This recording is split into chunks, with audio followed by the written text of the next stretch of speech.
Hola, ¿qué tal amigos? ¿Cómo están? Mi nombre es Marlon Mosquera, soy ingeniero eléctrico y me dedico a dar clases de matemáticas y física.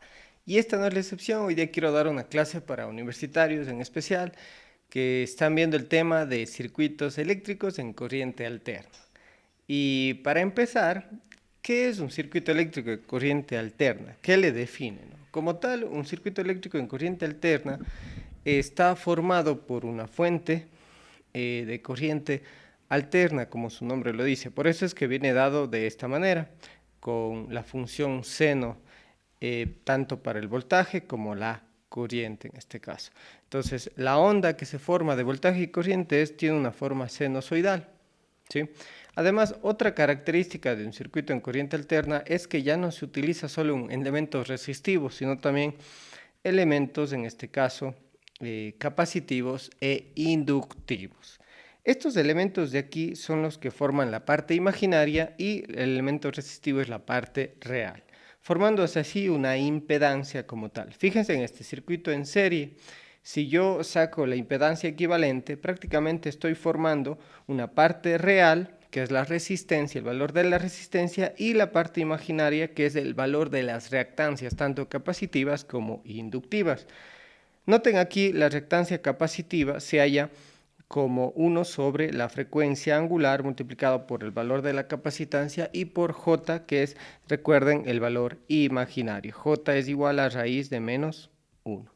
Entonces, eso le caracteriza a un circuito de corriente alterna. Se utilizan ya valores imaginarios. Y fíjense aquí también para hallar en este caso la reactancia inductiva se utiliza W por L. W es la frecuencia angular, la cual viene dada con la fórmula W igual a 2pi por F en este caso, en donde la frecuencia F es la frecuencia de la onda sinusoidal. Por ejemplo, miren, aquí les indico una onda sinusoidal de voltaje. En este caso, una onda sinusoidal de voltaje es variante en el tiempo, ¿no? Tengan presente que inicia en 0 y termina en 0. Esto de aquí es un ciclo completo. Cuando hablamos de una frecuencia, por ejemplo, de 60 hercios, que es aquí en mi país, en Ecuador, la onda de voltaje sinusoidal es de 127 voltios a 60 hercios. ¿Qué quiere decir eso?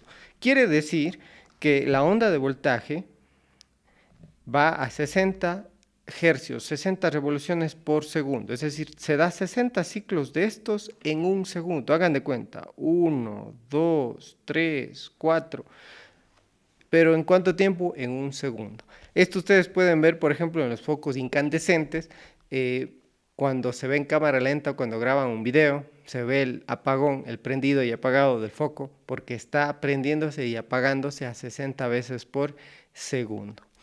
Sí, pero claro, es imperceptible al ojo humano. Nosotros muchas de las veces no podemos percibir esa frecuencia, ¿sí? Con esa frecuencia, yo pudiera calcular, por ejemplo, el valor de mi frecuencia angular, que va en la fórmula, ¿no? Frecuencia angular es 2pi por f, en este caso sería frecuencia angular igual a 2pi por 60, que sería prácticamente los 120 pi radianes por segundo. Y eso es todo. Este W ingresa aquí, miren, en la fórmula de voltaje máximo por seno de 120 pi por T. Y ya, viéndole esto fasorialmente, porque vamos a utilizar aquí números complejos, ¿no? Eso es lo que le caracteriza a un circuito de corriente en corriente alterna, ¿no? Circuito eléctrico en corriente alterna. Tenemos los fasores. Aquí tengan presente que si nos vamos del voltaje en función del tiempo, nos vamos a los fasores de voltaje, podemos verle simplemente que nuestra eje horizontal es nuestro eje real y el eje vertical nuestro eje imaginario. Y prácticamente podemos verle al fasor de voltaje que tiene esta función seno en función del tiempo, podemos verle como si fuera un número complejo. La componente real de voltaje y la componente imaginaria de voltaje. Prácticamente aquí formamos un fasor de voltaje en corriente alterna en forma rectangular. O podemos verle también en forma polar de esta manera. Fíjense, aquí tengo un fasor de voltaje, es como si fuera un vector, básicamente tenemos una flecha y un ángulo este ángulo prácticamente puede estar en todos los cuadrantes aquí, ¿no? Entonces, cuando decimos aquí que es un ciclo, empieza en 0 y termina en 0, estaríamos diciendo como que aquí el fasor se da una vuelta completa, empieza en 0 y termina en 0. ¿Sí ven? Este teta sería el desfase que tiene la onda de voltaje. Normalmente podríamos decir de una onda de voltaje que está en 0 grados, ¿sí? Entonces, eso para que entiendan lo que es la frecuencia y la importancia de eso ya aquí en circuitos eléctricos de corriente alterna, ¿sí? Bueno, vamos a hacer un ejemplo para que se entienda esto de mejor manera. Son conceptos claves, ¿no? Pero antes de seguir, voy a darles este último consejo. Y este último, tienen que entender esto de la parte real y la parte imaginaria. La resistencia toma la parte real de la impedancia porque prácticamente la resistencia, este elemento es el que consume energía activa. ¿Sí? La energía activa es prácticamente el consumo de la energía eléctrica al transformarse en energía útil como movimiento, energía en forma de calor o energía en forma de luz, ¿sí? Pero en cambio está otro tipo de energía. Estamos hablando de la reactancia capacitiva y reactancia inductiva. Este ocupa la parte imaginaria porque no podemos palparlo en la realidad y solo podemos verlo en papel al ver el desfasamiento que hay entre el voltaje y la corriente, ya que energía reactiva como tal no se puede ver en la realidad. Por eso es que ocupa la parte imaginaria. La resistencia ocupa la parte real porque esto sí se puede ver en el mundo real. Por eso es que se utilizan números complejos. Se puede ver cómo se calienta, por ejemplo, un horno eléctrico. Se puede ver, por ejemplo, un foco incandescente, cómo emite luz y cómo se calienta. Eso se puede palpar en la realidad. Pero el desfasamiento que provocan las reactancias capacitivas e inductivas entre el voltaje y la corriente, eso no podemos verlo. ¿Dónde lo vemos? Solo en el papel. Lo vemos en las ecuaciones prácticamente planteadas, entonces son las que imaginamos ya en papel teóricamente. Y no es que no se dé estos efectos, porque en el mundo real también se puede apreciar cuando hay distorsiones ya. Cuando el desfasamiento entre el voltaje y la corriente son muy grandes, empieza a haber problemas en el sistema. Pero solo hay como verlo en el papel o en tal caso en un osciloscopio al ver este desfasamiento, ¿sí? Entonces vamos a empezar haciendo un pequeño ejemplo, un ejemplo sencillo aquí, fíjense, de un circuito en corriente alterna en el cual tenemos los valores de la fuerza electromotriz, el voltaje, 127 voltios, sin desfasamiento, empieza con 0 grados.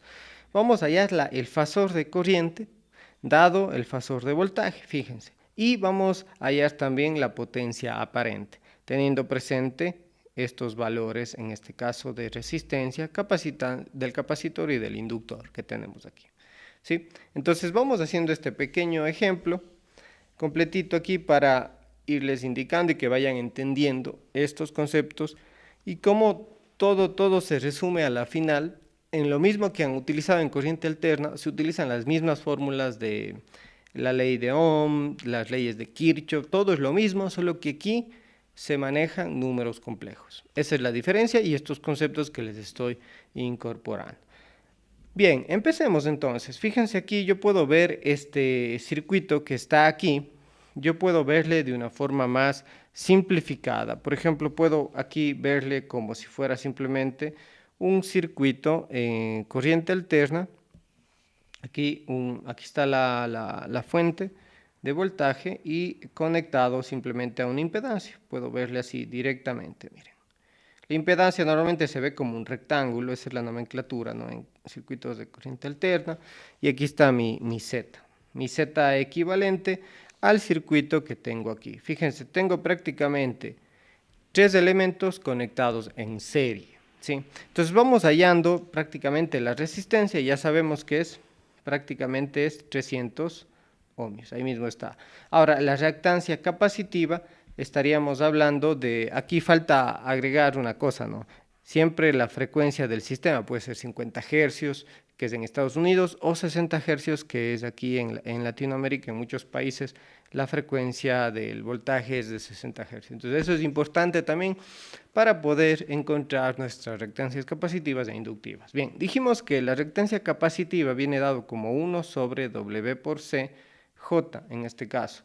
Aquí podemos verle simplemente como menos J también sobre W por C. ¿Sí? Entonces la reactancia capacitiva vendría dado. Tenemos que hacer aquí esto en la calculadora, ¿no? Sería 1 menos 1 sobre W, aquí si la frecuencia es 60 Hz, W va a ser 2pi por F, sería igual a 120 pi. Ya tenemos, sería 120 pi por el valor de la capacitancia, que sería los 22 microfaradios. Sería 22 por 10 a la menos 6 faradios. Y ya está. Y esto en J, ¿no? Entonces la reactancia capacitiva sería igual a ver cuánto queda, 1 sobre 120 pi por 22 a la menos 6. Miren, sale 120,57 J menos 120. Entonces, acuerden siempre, la reactancia capacitiva siempre va a dar un valor negativo, ¿sí?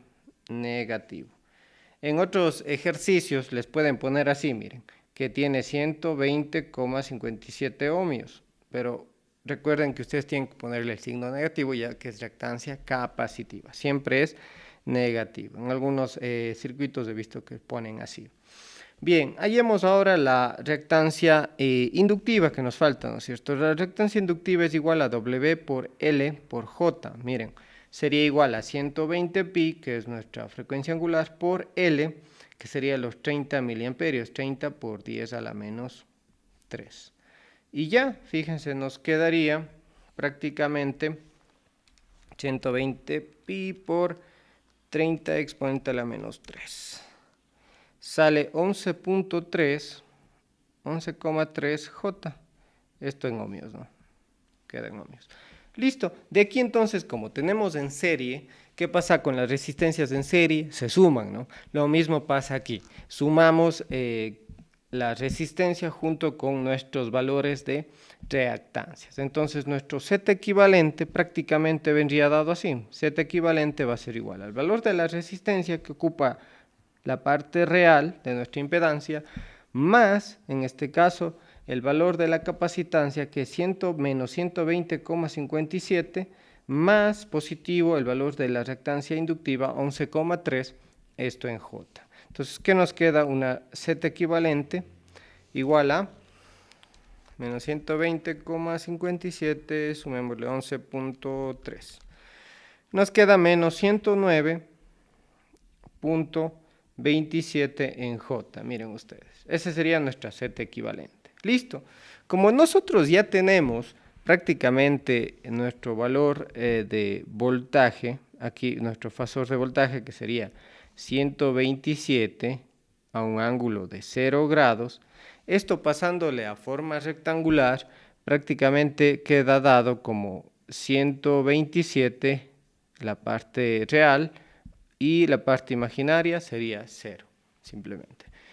Esto de pasar, esto es teoría de números complejos, ¿no? Pasar de forma polar a forma rectangular, quizás les puedo explicar en otro video, déjenmelo saber en comentarios para ir interactuando de acuerdo a lo que necesiten de mejor manera, ¿no? Para esta parte estoy asumiendo que ya saben lo que es operaciones con números complejos, así que no nos hacemos bolas. Y simplemente si quieren usan la calculadora, pueden pasar de polar a rectangular o de rectangular a polar. Es igual que en vectores, ¿no? Listo, entonces ya tenemos eso. Entonces yo puedo hallar con la ley de Ohm, puedo hallar la corriente que fluye en este caso por nuestro circuito. La corriente aquí que fluye, sería el fasor de corriente que fluye por todo el circuito, pasa por el capacitor y el inductor. Entonces acá puedo verle así simplemente, la corriente total sería igual a ¿qué? De acuerdo a la ley de Ohm, el voltaje aquí es igual a corriente por resistencia, pero en este caso como tenemos ya impedancia, sería el fasor de voltaje es igual al fasor de corriente por el fasor de impedancia, por la impedancia. Entonces yo puedo despejar de esta fórmula de la ley de Ohm la corriente, ¿no? ¿A qué va a ser igual? Al fasor de voltaje sobre el fasor de impedancia. Para ello, entonces, cojo el fasor de voltaje. Idealmente aquí es bueno usarle en forma, cuando hacemos división o multiplicación, ya ustedes sabrán, se usa simplemente el fasor de voltaje en forma polar y se divide para el fasor de impedancia en forma rectangular. Pasando a forma rectangular, nuestro fasor a forma polar, que digo, nuestro fasor de impedancia, tendríamos 300, aquí pongámosle, menos 109,27. Voy a hacerle directo usando la calculadora. Nos queda en forma polar esto, 319, pongámoslo aquí, 319,28 a un ángulo de menos 20,01, menos 20,01 grados, ¿ya? Y ahí dejémoslo. Entonces divido, miren, el voltaje 127 a un ángulo de 0 para 319,28 a un ángulo de menos 20,01.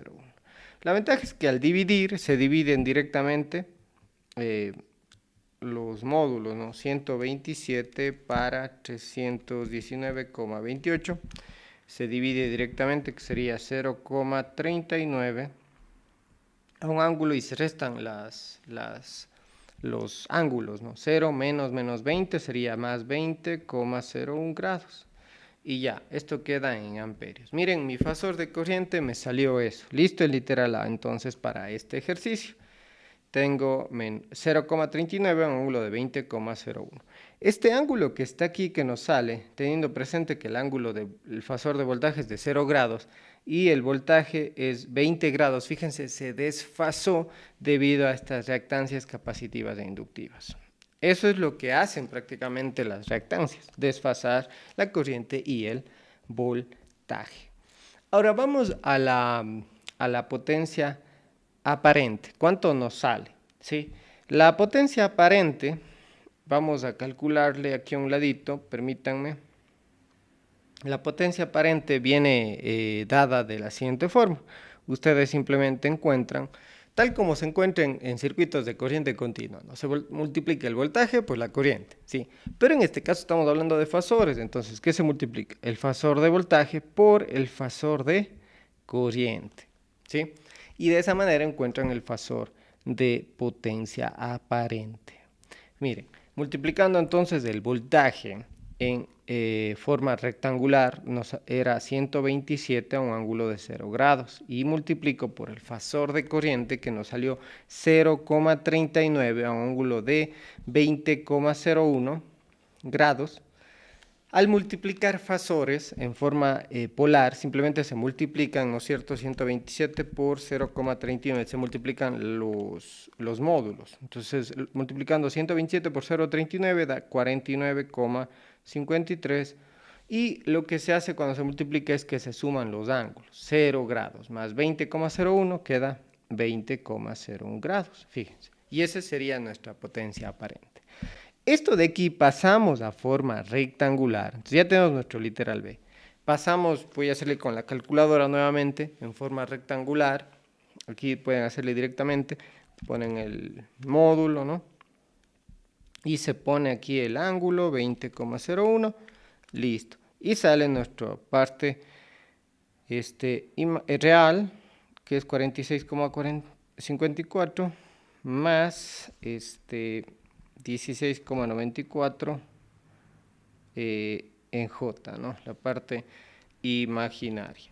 Ya, la parte real que le sale aquí, esta partecita, los 46,54, prácticamente es la potencia activa, ¿sí? Tenemos ya la potencia aparente, que es el fasor, pero P sería entonces la potencia activa, los 46,54 vatios, y los 16,94 sería la potencia reactiva, que se llama, ¿no? Sería los 16,94 volta amperios reactivos. Aquí nos queda la potencia aparente en volta amperios. Esas son las unidades.